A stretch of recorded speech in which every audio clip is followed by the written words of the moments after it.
Welcome to the Food Bloggers Table. Pull up a chair for authentic conversations and actionable advice from fellow food bloggers and industry experts. I'm your host, Jen, and I create custom food blogs designed to earn top-tier ad income. Join us now at the table as we break bread and build brands.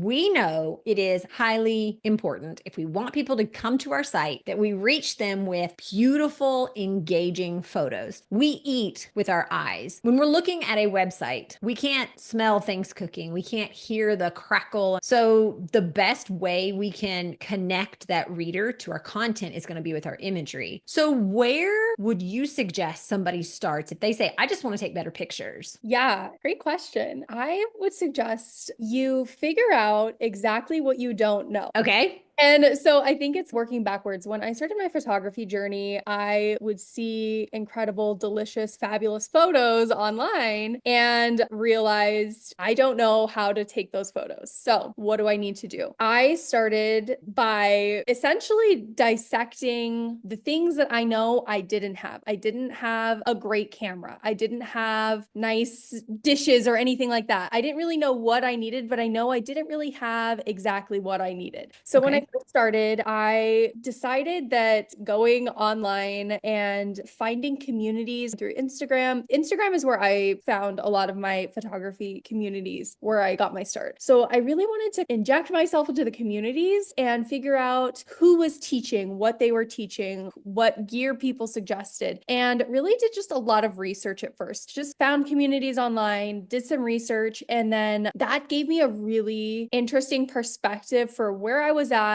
and where I needed to go, right? And that's when I found one of my very first mentors online and took a master class in food photography. It was very basic level, very beginner friendly, and it was wonderful because she even taught iPhone photography. I did have an iPhone. Didn't know that I could take nice pictures with my iPhone. I didn't really know anything. So I did in fact have a tool that I could use that I just didn't know. And so starting slow and just doing some research and figuring out what exactly you don't know at the very beginning is going to be helpful. I didn't know how to edit. I didn't know how to put things together. I didn't know where to take my photos, how to take the photos. Once I got into the first masterclass of, it was like a 6-week program, which was fabulous. It was really slow and digestible. That really set the foundation for me to start practicing and start playing. And so I always say, just start with what you don't know and work backwards from there and just learn things in very small chunks. And then as I started continuing to expand my business, I realized, oh, I don't know how to use Lightroom or Photoshop. Oh, I don't know how to take videos with my camera. And so these are the things that I know that I don't know that I need to. I think that's interesting because you normally don't think, start with what you don't know, because it seems so counterintuitive to what we would typically think. But yet at the same time, most of us can look at an image and say, okay, I want that. Yeah. But what do but I see? I don't know how to achieve it. And I found myself frustrated. And I say, try to find out what you don't know, because you'll quickly find when you start to play around with something that you don't know, oh man, I don't really know where this napkin goes. Or, oh no, how do I put the cookie on the plate? I don't know how to put the cookie on the plate, or I don't know where my camera should be. So it's very simple and very easy to figure out what you don't know, especially when you're starting out. And so the things are very easily apparent when you're starting out, and then you just slowly chip away at it. Okay, one of the biggest things I need to know before I start taking photos is how to properly bake a cookie. Okay, so I'll start there. And then you just break it down, and it's a process. It was a 4-year long process for me. So it certainly did not happen fast. But And I appreciate that, because you hear so many people, oh, you can learn this in one day. And you're thinking, can I? Yeah, or you get into a 6-week program like I did at first, and you leave with so much more knowledge and wisdom, but you're still learning every single day. So it's taken a full 4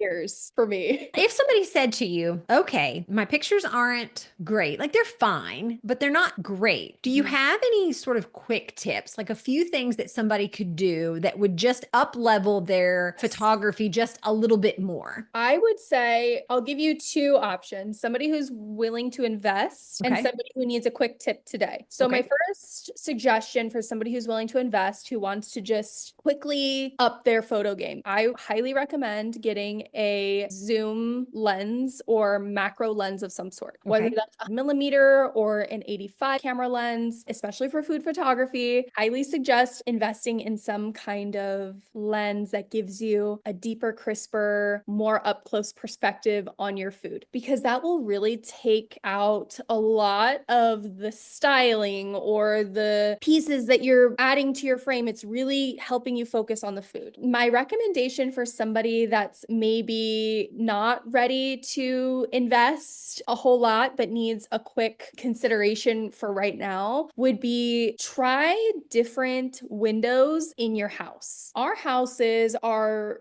facing all kinds of different ways. So you might have a north facing window or a south facing window or a west facing window. I would suggest the quickest way you could really enhance especially if you're shooting with natural light. I personally shoot Yes. artificial light, but if you're shooting with natural light and you're really looking for a quick way to up your photography game, I would say take one full day and tour around your house, the different windows you have, or the windows that are nearest to your kitchen or nearest wherever you can at different times of the day, and take a look at the light to see if it's warm or cool or shadowy, or if it's giving you bright and beautiful light. Just take a quick day and really play around with the windows that you have and see which window gives you which window and time of the day gives you the best, most beautiful light, or you feel the light is most reflective of your personality or your style. And you might be surprised that maybe the window in your living room is the best light in the whole house. So now take your photos near that window.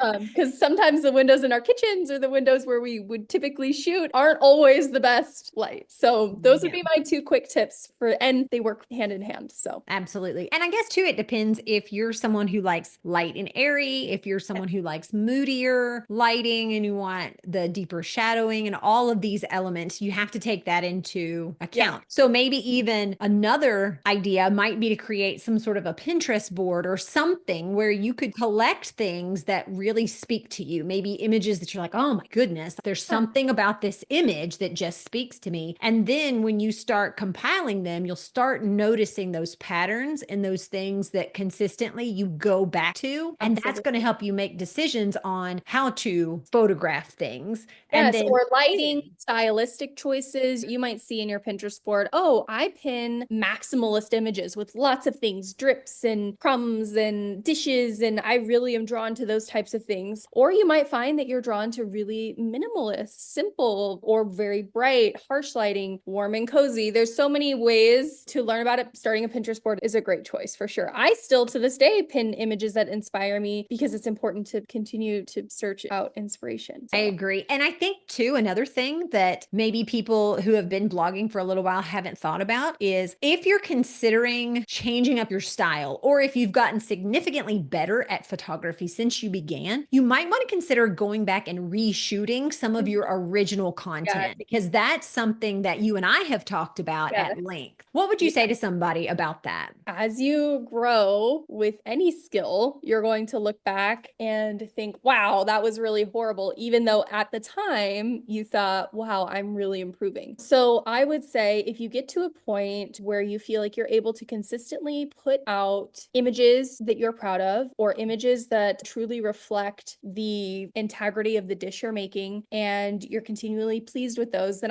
I would say then you're probably at a point where going back and taking new fresh photos of those, I don't think that this is something you need to worry about until you're well into comfortably shooting. Because again, it's taken me 4 years. So I look back at recipes that I made 4 years ago and I'm like, okay, I think it's time for me to reassess some of these. But I have also learned to look back endearingly as well, because I remember how hard I was trying and I still just have so much much love for her for trying and for continuing, and even 4 years later. So it is hard for me sometimes because I'll look back and I'm like, man, I remember when this was like the best image I ever took, and still hold space for those images for sure. So I don't ever look back on them with anything but gratitude, and obviously for SEO purposes. And hey, you might even go back and remake some of those and realize you could tweak the recipe a little bit too. So Exactly. yeah. It opens up a whole can of worms in a good way, in a good way. So Yeah. my suggestion would definitely be, if it makes sense, if this is like one of your top posts, you're getting ad revenue, you're getting a cash injection of some sort because of this particular article, or it's one that people just love, you can keep those original images within the post, but maybe update your featured image, maybe consider creating some new pins to go along with it that will Love that. up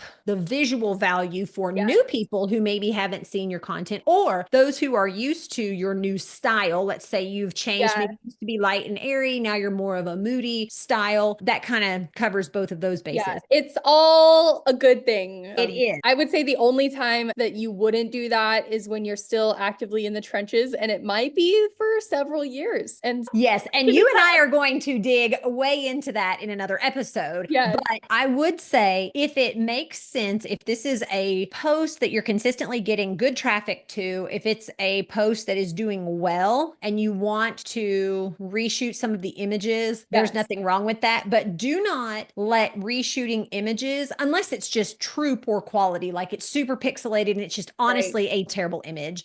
If it is passable, leave it as is. But if it's not, certainly go ahead, shoot it and just be done with it. But if it is not going to be a good ROI, if it's not going to give you a good return on your investment, you're better off spending time tweaking the recipe, tweaking your SEO language to get it out to more people. So for sure, photography is a huge piece of the puzzle, but it also is one piece of the puzzle. Do you have any last thoughts or suggestions for people as they're thinking about food photography on their food blog? I would say, okay, back to my suggestion about getting a macro lens. I think most food photographers follow a similar path of starting with natural light, finding the right window, and then progressively working through. And then some photographers go from natural to artificial light, right? So that way it gives you the ability to work at any time of the day. You're not restricted to the one time, maybe the 1 3-hour window you have at your favorite window. And that was my journey through photography, has been natural light, and then progressively updating my gear, updating my knowledge, continuing to learn, and then arrived here at this artificial lighting situation, which I love. I would say if you are a natural light food photographer and that's how you started and you're looking for more flexibility, the easiest way to up your game is to learn about artificial light. Now, there are incredible resources on YouTube, all over the internet, for you to be able to do this in a free capacity, the way that you could learn photography in a free capacity. Anything in a free capacity you could learn online these days. So I would say the next step, you might want to explore artificial light and give yourself the freedom to create your schedule that will best suit you, because unfortunately being a food blogger is not just like a single job, it's many jobs. Recipe testing, sometimes that includes being a mom, sometimes that includes doing other things in your life. And so for me, learning artificial light and exclusively doing that now has been truly the key that has unlocked all, I would say, of my successes this far, because it's given me the freedom. It might be at midnight, it might be in the middle of the afternoon, it might be late in the evening after dinner, it could be at any time, but it's given me the freedom to play and to create and to feel inspired even when the sun isn't out.